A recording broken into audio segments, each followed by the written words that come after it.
আমাকে জড়িয়ে ধরো। কি? এভাবে আ করে তাকিয়ে আছো কেন? জড়িয়ে ধরতে বলছি, ধরো বলছি। কি বলছো তুমি?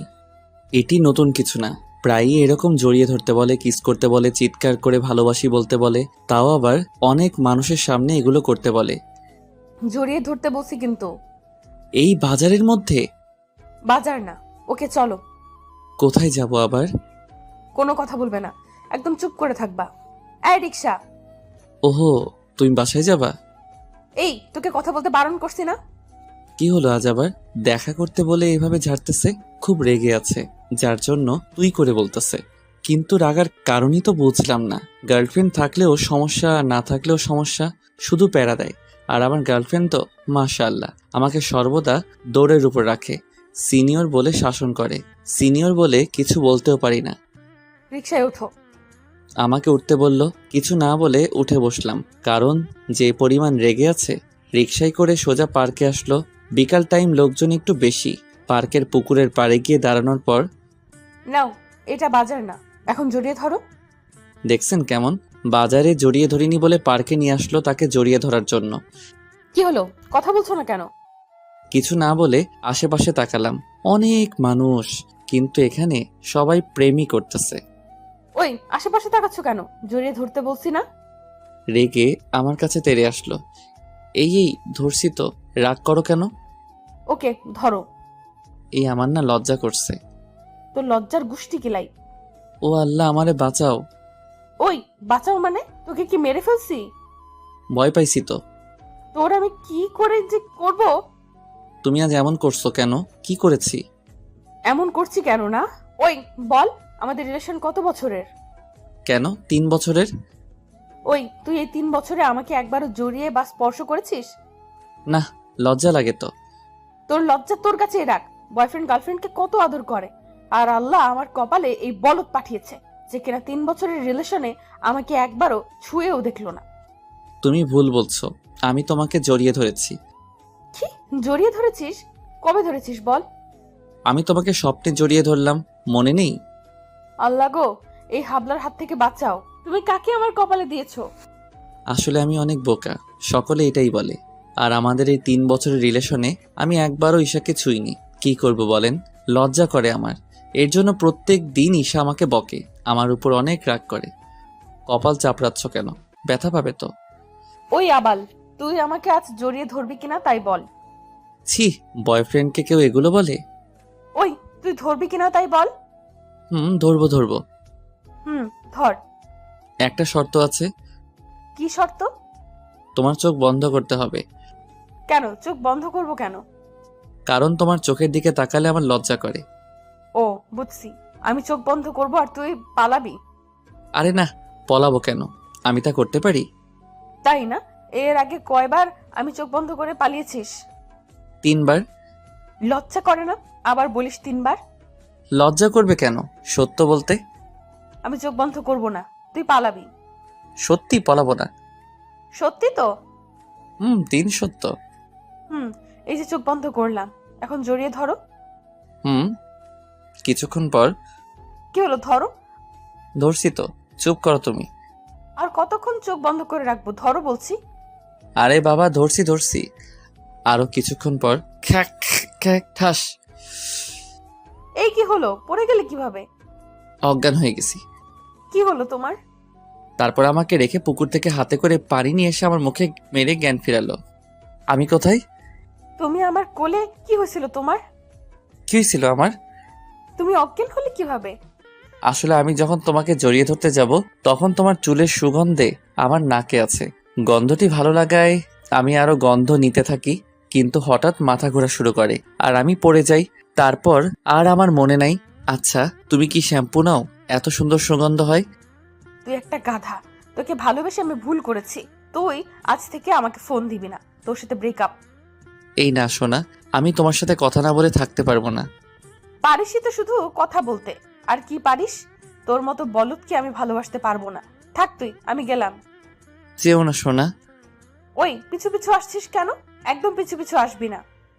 ভালোবাসি তো। নিকুচি করি তোর ভালোবাসার। থাক তুই এখানে। আপনারা ভাববেন না এটি নতুন কিছু না, প্রত্যেক দিন আমার সাথে ব্রেকআপ করে, কিন্তু রাত হলেই ফোন দিয়ে সবকিছু খবর নিবে। আগে একটু বকে নেই, তারপর খবর নেই। কিন্তু আজ অনেকটা পরিমাণ রেগে গেছে। আমারও মরণের লজ্জা, ওর সামনে গেলে লজ্জায় কথা বলতে পারি না। যাও বা জড়িয়ে ধরেছিলাম, প্রায় চুলের ঘ্রাণে সব শেষ হয়ে গেল। কি শ্যাম্পু যে ব্যবহার করে রাত্রে, ফোন দিলে জেনে নেব। তারপর বাসা আসার পর একটা ঘুম দিলাম। ঘুম ভাঙলো রাত 10টায়। ঘুম ভাঙার সাথে ফোনের দিকে তাকালাম, কারণ 9টার সময় ও আমাকে কল করে। কিন্তু অবাক করে দিয়ে ঈশো আমাকে আজ একবারও কল করেনি। আজ খুব বেশি রেগে গেছে, তাই কল করেনি। রেগে আছে বলে আমি ফোন দিলাম। রিং হতেই কল ধরলো।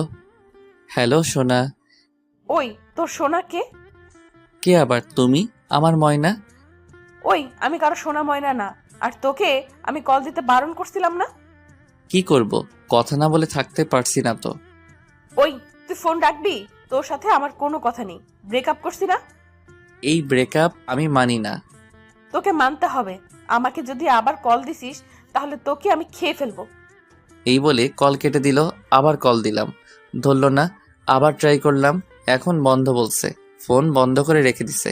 কি করি এখন? কিছুই ভালো লাগছে না। আজ অনেক রেগে গেছে, জানি না কিভাবে রাগ ভাঙাবো।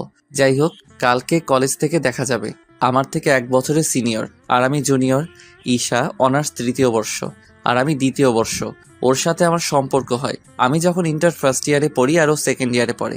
ওর সাথে আমার দেখা হয় কলেজের প্রথম দিনে, প্রথম মুহূর্তে।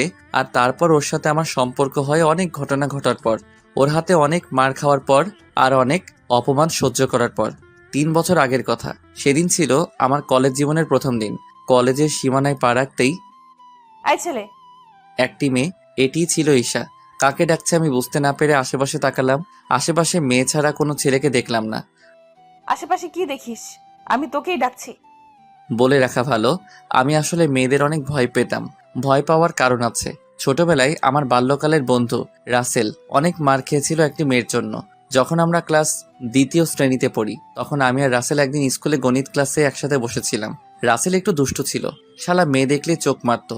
আমি চোখ মারতে চেষ্টা করতাম, কিন্তু আমার 2 চোখই বন্ধ হয়ে যেত, পারতাম না। যাই হোক, তো সেদিন আবার নতুন একটি মেয়ে ক্লাসে আসছে, মানে আমাদের স্কুলে ভর্তি হয়। মেয়েটি দেখতে অনেক সুন্দর ছিল। স্যার মেয়েটিকে সবার সাথে পরিচয় করিয়ে দেয়, এবং মেয়েটি পরিচয় শেষে আমাদের পাশের সিটে এসে বসে। তো যথারীতি রাসেল মেয়েটির সাথে ভাব নেওয়া শুরু করে দিছে। শালা বারবার মেয়েটির দিকে তাকাচ্ছিল, মেয়েটিও কিভাবে যেন রাসেলের দিকে তাকাচ্ছিল। তো রাসেল হঠাৎ মেয়েটিকে চোখ মেরে দিল। শালা চোখ মারা শুরু করছে তো করছেই, হাবু হুবুর মারতেছে। সঙ্গে সঙ্গে মেয়েটি, স্যার, বলো। স্যার, এই ছেলেটি ঘন ঘন চোখ মারতেছে। কি? ওই রাসেল, এদিকে আয়। কিন্তু শালা চোখ মারতেছে। স্যার যে ওকে ডাকতেছে সেদিকে ওর খেয়াল নেই, তাই স্যার উঠে এসে ওকে এমন মার শুরু করলো, মারতে মারতে শালাকে মুতিয়ে ফেললো। আর সেই থেকে আমি মেয়েদের সাথে কথা বলা বাদ দিছি তো দিছি, মেয়েদের ধারের কাছেও যাই না। মেয়েরা খুব ডেঞ্জারাস। যাই হোক, গল্পে ফিরি। ঈশা আমাকে ডাকাতে আমি ঈশার কাছে গেলাম। জি, কিছু বলবেন? কোন ইয়ার? ফার্স্ট ইয়ার। ওহো, নতুন। হুম। ওই মাথা নিচু করে আছিস কেন? মাথা উঁচু কর, দেখি তোর চেহারা। মাথা উঁচু করে মেয়েটির দিকে তাকালাম। অনেক সুন্দর দেখতে মেয়েটি, কিন্তু ছেলেদের মতো প্যান্ট শার্ট পরেছে। বাহ, বাচ্চা চেহারা তো আমাদের নতুন বাবুটার। এই বলে ঈশা আর ঈশার বান্ধবীরা সকলে একসাথে হেসে উঠল। আমি আবার মাথা নিচু করে থাকলাম। একটি ফুল আমার দিক দিয়ে, এই ফুলটা ধরো। কোনো ঝামেলা যাতে না হয়, তাই ফুলটা নিলাম। যা, এখন এই ফুলটা ওই যে লাল শাড়ি পরা মেয়েটিকে দিয়ে আস।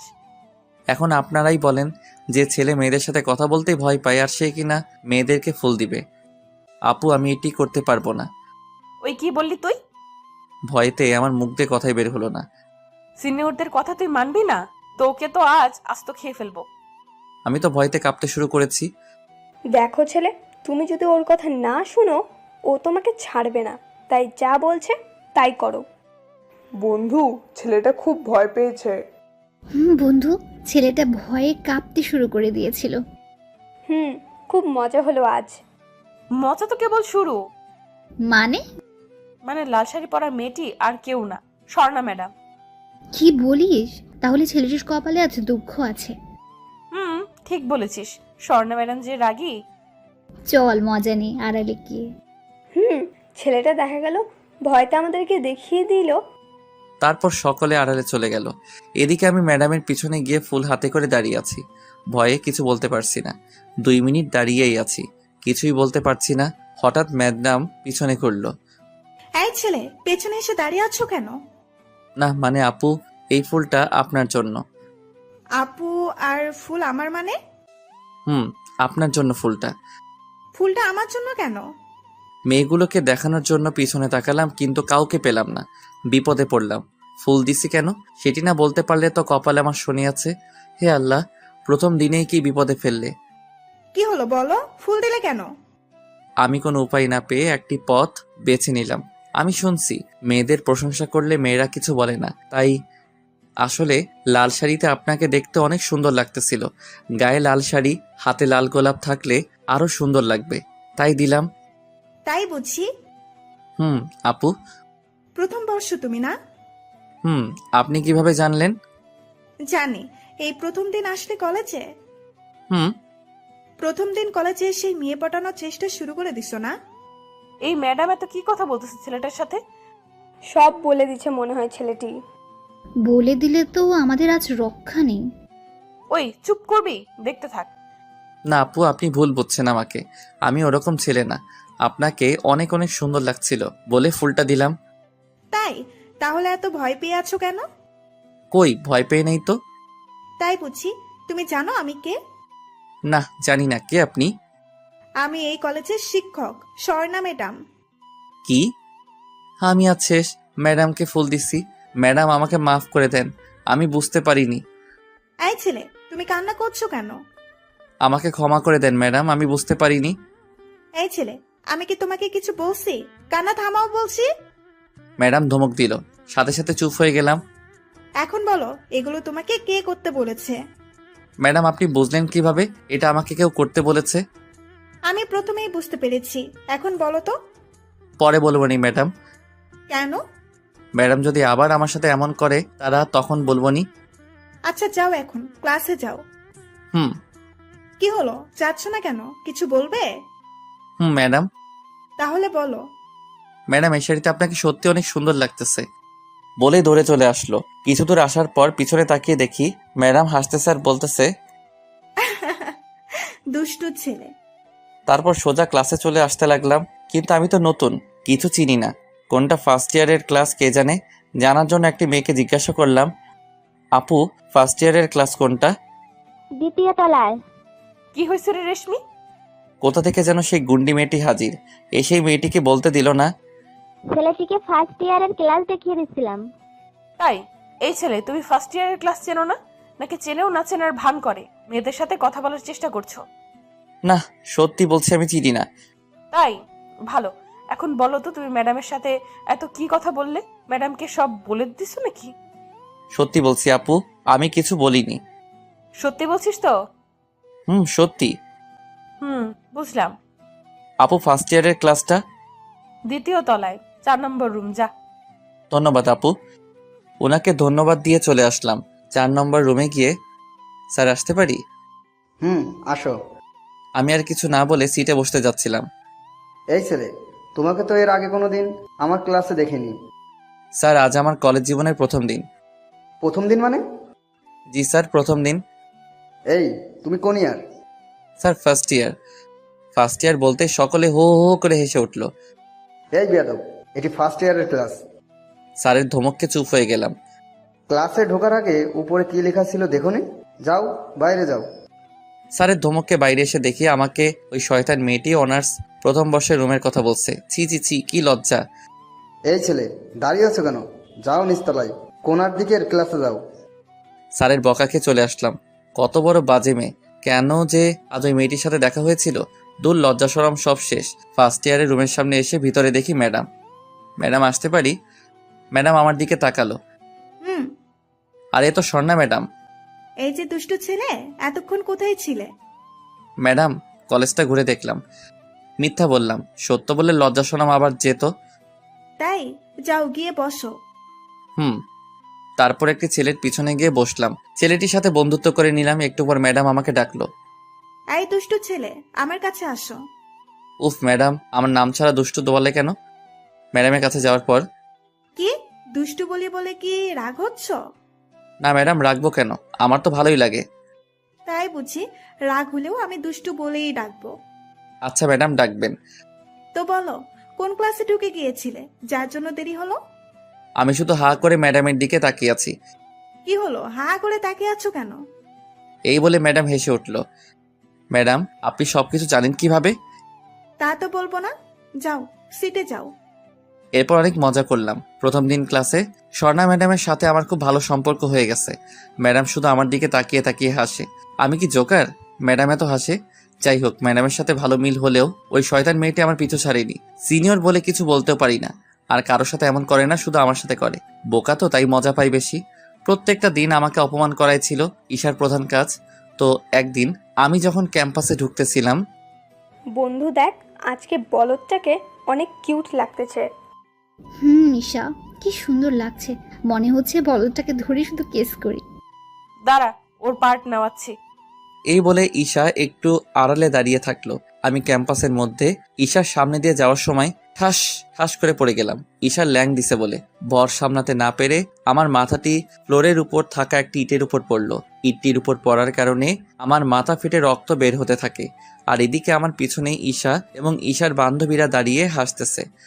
ঠিক হয়েছে, পার্ট নেওয়া না? আমার রাগ চরম পরিমাণ বেড়ে গেল। রাগে মাথা ফাটা নিয়ে ঈশার সামনে দাঁড়ালাম। প্রচুর রক্ত বের হচ্ছে। আমার মাথায় রক্ত দেখে ঈশা হা করে তাকিয়ে আছে। আমি রাগ কন্ট্রোল করতে না পেরে গায়ের সর্বোচ্চ শক্তি দিয়ে মারলাম। আমার দিকে ঈশা আর ঈশার বান্ধবীরা এক নজরে চেয়ে আছে। তারা হয়তো ভাবতেও পারছে না আমি ঈশাকে মারবো। কি পেয়েছেনটা কি? আমি কি পুতুল যে যখন ইচ্ছা তখন এসে মেরে যাবেন? খুব রক্ত পড়ছে মাথা থেকে। আমার মাথায় রক্ত দেখে ঈশা অপরাধ বোধ করে মাথা নিচু করে দাঁড়িয়ে আছে। সেই কলেজের প্রথম দিন থেকে আপনারা আমার পিছনে লেগেছেন। আপনাদের কি ক্ষতি করেছি আমি, যার জন্য আমাকে সবসময় অপমান করেন? মাথা নিচু করে দাঁড়িয়ে আছে। এদিকে রক্তে আমার সাদা কলেজ শার্ট লাল হয়ে গেছে। কলেজে সবাই আমাদের দিকে তাকিয়ে আছে। এতদিন সিনিয়র বলে আপনাদের কিছু বলিনি, কিন্তু আজ কি করলেন? আমার মাথা ফাটিয়ে দিলেন। আপনাদের মেয়ে বলে কে? মেয়ের কোনো বৈশিষ্ট্য আপনাদের মধ্যে আছে? না, নেই। ছেলেদের মতো প্যান্ট শার্ট পরে কলেজে আসেন, লজ্জা করে না? শিক্ষা প্রতিষ্ঠানে এগুলো পরে আসতে নিজেদের সম্মান এভাবে বিলিয়ে বেড়াচ্ছেন। পর্দায় না থেকে এভাবেই নিজেদের অঙ্গগুলো মানুষকে দেখিয়ে বেড়ান। আর যদি এগুলো দেখে কোনো ছেলে আপনাদের ধর্ষণ করে, তাহলে সব দোষ ছেলেদের। আরে, ছেলেদের তো আকর্ষণ করেন আপনারাই এসব নোংরা পোশাক পরে। আজকের পর থেকে দয়া করে আমাকে ছেড়ে দিন। আমার অনেক স্বপ্ন, সেগুলো নষ্ট করবেন না প্লিজ। নিজের সব রাগ মিটিয়ে এক নাগাড়ে সব কথা বললাম। আমার কথাগুলো শুনে ঈশা মাথা নিচু করে আছে। ওর চোখ ভেজা মনে হচ্ছে। কেন যে আমার আপনাদের মতো বাজে মেয়েদের সাথে দেখা হয়েছিল কে জানে। সব আমার দুর্ভাগ্য। আমাকে একা ছেড়ে দিন প্লিজ। আজ আমার মাথা ফাটিয়ে যদি আপনার শান্তি না হয়, তাহলে এই ধরুন আরও একটি ইট, এটি দিয়ে আরেকটা আমার মাথায় মারুন। কোথা থেকে স্বর্ণা ম্যাডাম এসে আমাকে বলল, হাই, তোমার কি হয়েছে? মাথায় রক্ত কেন? এখন ম্যাডামকে ওদের কথা বলে দিতে ইচ্ছা করছে।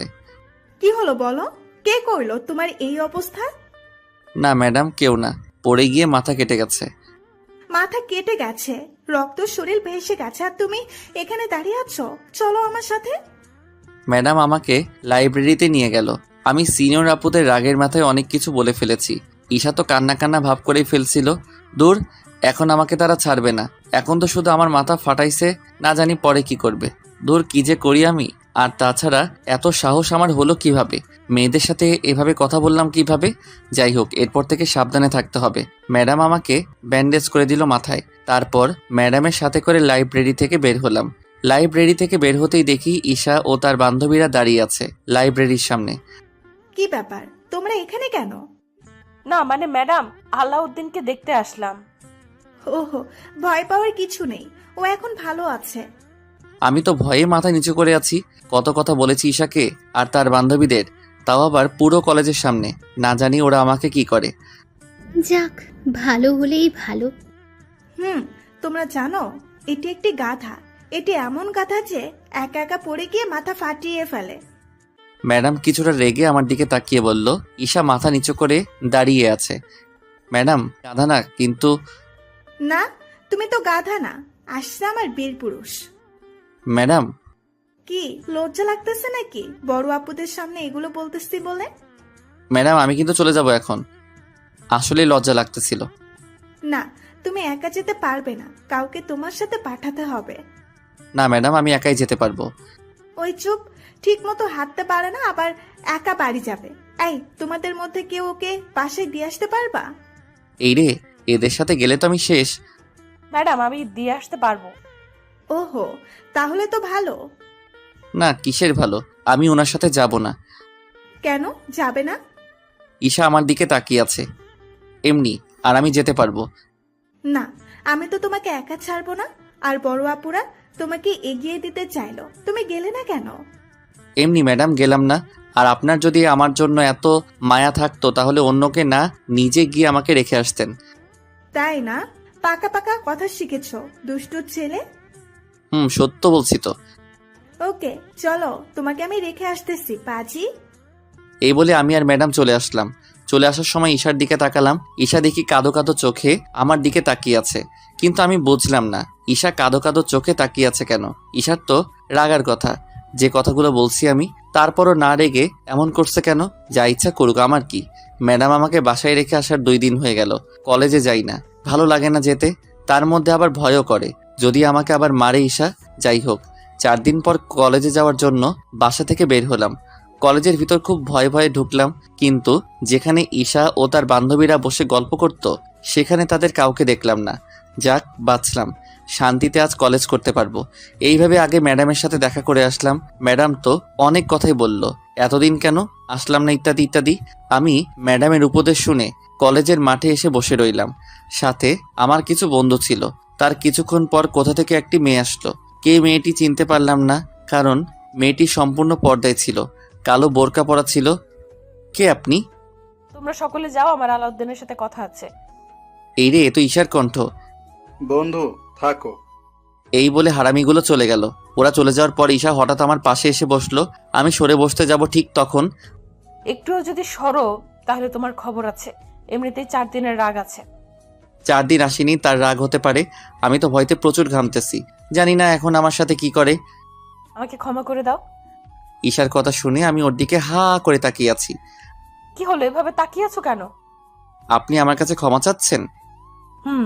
ভুল করলে ক্ষমা চাবো না, আর তোমাকে ক্ষমা চাওয়ার পাশাপাশি ধন্যবাদও। কি আবার ধন্যবাদ? কিন্তু কেন? এই যে তোমার জন্য আমি আজ কতটা পরিবর্তন, তোমার জন্য আমি বুঝতে পেরেছি মেয়েদের কিভাবে থাকা উচিত। ওহো তাই বলেন, আমি ভাবলাম অন্য কিছু। কি ভাবছো তুমি? আমি তোমাকে মারবো তাই না?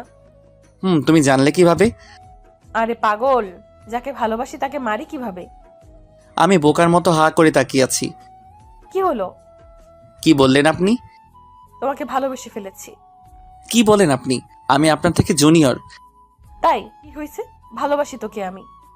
না এটা হতে পারে না, আমি কখনো আপনাকে ভালোবাসতে পারবো না। কেন আমাকে ভালোবাসতে পারবে না?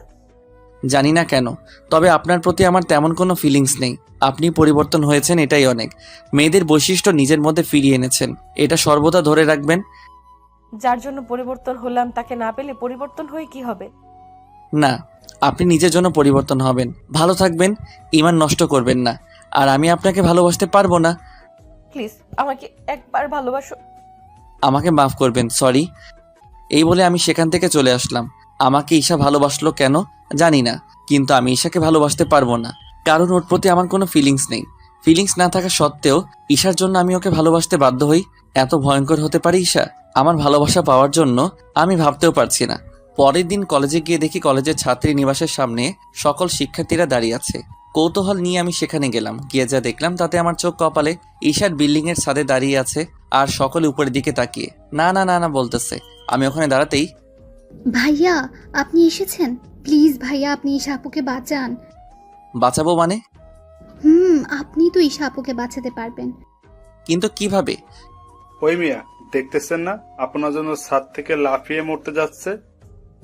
আপনার ভালোবাসা না পেয়ে তো ঈশা আপু ছাদ থেকে লাফাতে যাচ্ছে। কি বলো, তাড়াতাড়ি ছাদে চলো।